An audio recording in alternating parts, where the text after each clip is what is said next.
না, আমার আন্দোলন ছিল মূলত একটা অরাজনৈতিক আন্দোলন, জমির জবরদখলের বিরুদ্ধে আন্দোলন, মানুষের অত্যাচারের বিরুদ্ধে আন্দোলন। সেদিক দিয়ে আমরা 100% খুশি। জমি চাষি তার জমি ফেরত পেয়েছে, সেই জমিতে ধান চাষও হচ্ছে। মেজরিটি পার্সেন্ট জমি মানে চাষির এতে হস্তান্তর করা হয়েছে সরকারি মাধ্যমে। সেদিক দিয়ে আমরা এই মুহূর্তে ভীষণ খুশি।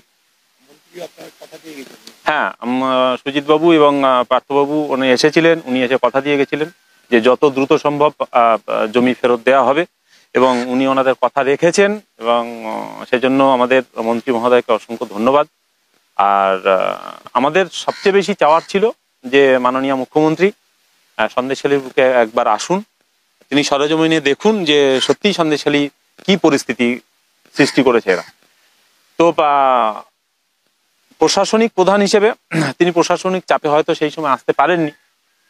তো তিনি কথা দিয়েছিলেন যে সন্দেশখালী কোনো না কোনো একটা সময় তিনি আসবেন।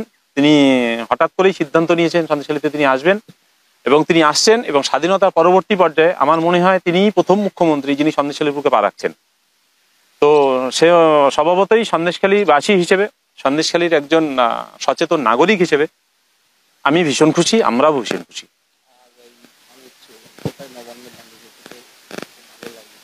হ্যাঁ, ধান উঠছে, মানে এই পরিবেশটা দেখতে সন্দেশখালী অভ্যস্ত, যে সবুজ ধান, সোনালী ধান, সবুজ ক্ষেত, এটা দেখতেই সন্দেশখালী অভ্যস্ত।